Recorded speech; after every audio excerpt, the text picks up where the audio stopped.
Destroy the weak version of yourself. Welcome to Live Stoic, Live Strong. What if the greatest obstacle to your success isn't the world around you, but a hidden enemy within? A version of yourself that clings to comfort, shies away from risk, and sabotages your dreams with every excuse. It's time to face this silent destroyer and reclaim your potential. What if every moment you hit snooze, every time you procrastinate, every instance you avoid a challenge is a step toward a life of regret?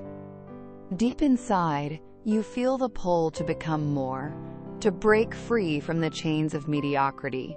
This is your chance to answer that call. What if today could mark the turning point where you stop running from discomfort and start forging a stronger, unshakable you? Not tomorrow, not when life feels perfect, but right now. Let's uncover the Stoic path to destroying the weak self and building the life you were meant to live. The core message deep within you lurks a shadow, a weaker version of yourself that thrives on ease, hesitates at every opportunity, and trembles at the thought of failure. This fragile self isn't just a minor flaw, it's a relentless force, quietly eroding your ambitions, your purpose, and the person you're capable of becoming. Left unchecked, it will consume your potential, one comfortable choice at a time. Stoicism doesn't ask for perfection.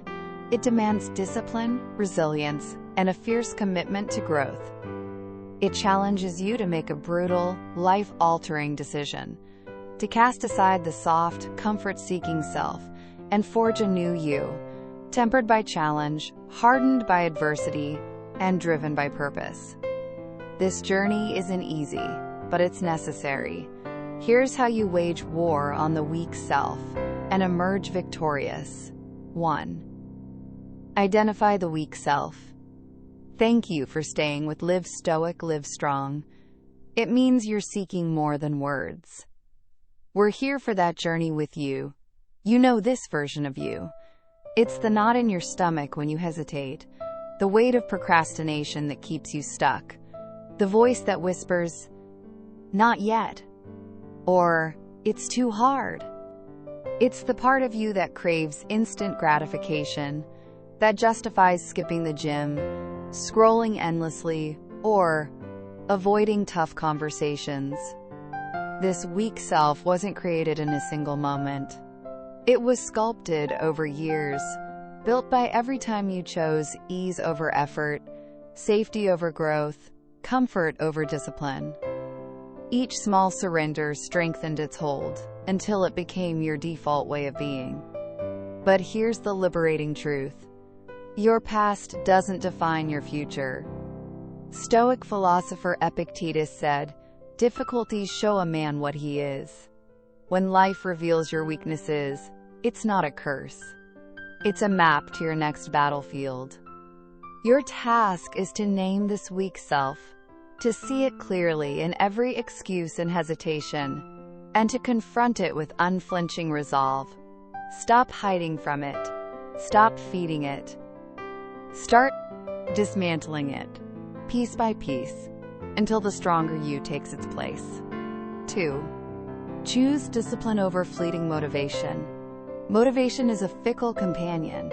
It sparkles when life feels exciting, when goals are new and shiny, but it fades when the grind begins.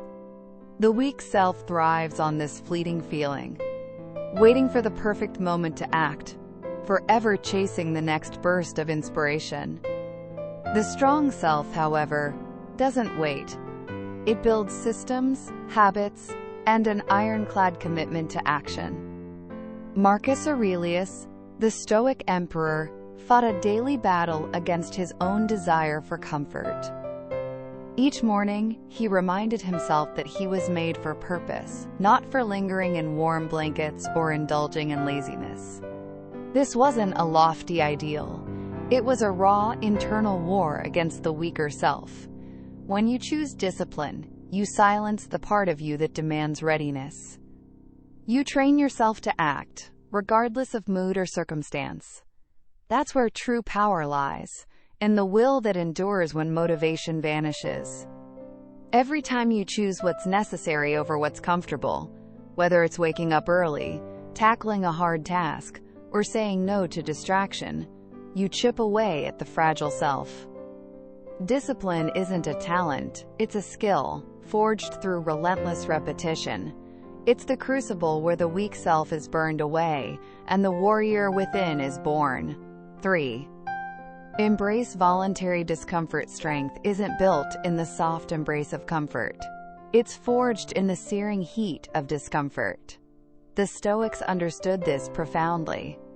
Seneca, a wealthy philosopher, didn't indulge in luxury to prove his status. He slept on hard floors, wore plain clothes, and fasted deliberately, not because he lacked wealth, but because he wanted to master himself. He trained to face life's unpredictability, to know that if fortune turned against him, he'd remain unbroken. When you seek out discomfort, through cold showers, grueling workouts, fasting, or tackling difficult conversations, you reclaim control over your fears. You stop running from the unknown and start shaping it. Discomfort is painful, and that's precisely why it's powerful. The weak self screams in protest when things get hard, desperate to pull you back to safety. But every time you ignore that scream and lean into the pain with purpose, you weaken its grip. Growth doesn't live in what's easy or familiar. It thrives at the edge of your limits, where you're tested, refined, or broken. Choose to step into that fire. Let it burn away the false, fragile parts of you, and emerge stronger, sharper, and more resilient. 4. Master your emotions. Your emotions are a natural part of you, but your attachment to them can be your downfall. The weak self is a slave to impulse. It lashes out in anger, crumbles under rejection, and takes every setback as a personal attack. It sees the world through a lens of reactivity, turning minor slights into catastrophes.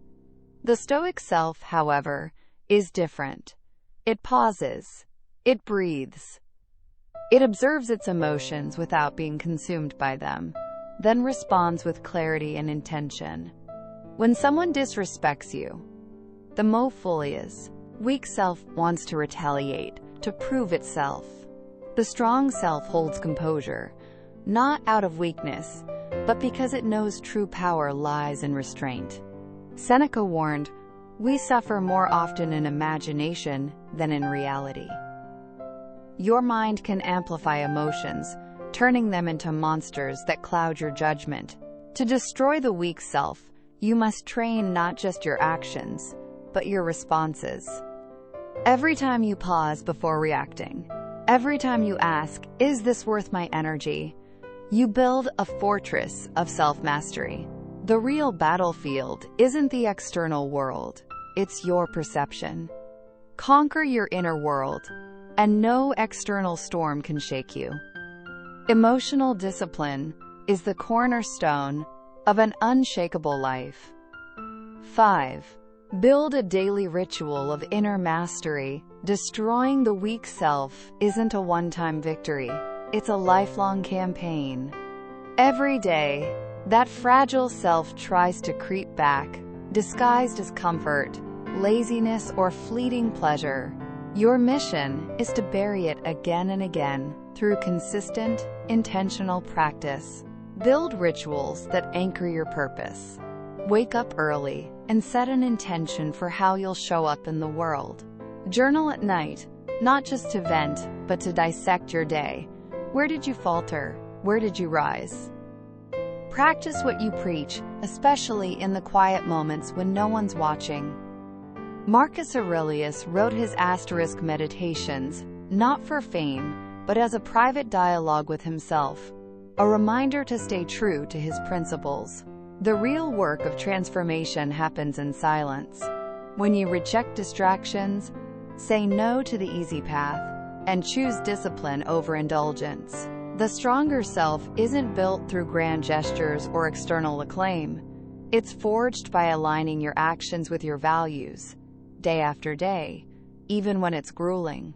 Make discipline your lifeline, your oxygen. The weak self will always beg to return, whispering promises of comfort and ease. But you owe it no loyalty. See it for what it is, and choose to evolve relentlessly. Closing call to action. The weak version of you is a thief, stealing your potential with every hesitation, every excuse, every surrender to comfort. But you hold the power to destroy it. Not tomorrow, not when life feels ready, but today. As Marcus Aurelius said, waste no more time arguing what a good man should be. Be one. Be ruthless with your excuses. Be fiercely loyal to your higher nature. Start now. Identify one weak habit, one comfort you cling to, and replace it with a disciplined action. Declare war on the fragile self and forge the stronger you through discipline, discomfort, and mastery. The life you're capable of is waiting. Step into the fire and claim it. Thank you for your time. If one idea touched you today, come back next time. It may reach deeper. Share this with someone who needs a quiet moment. See you in the next video.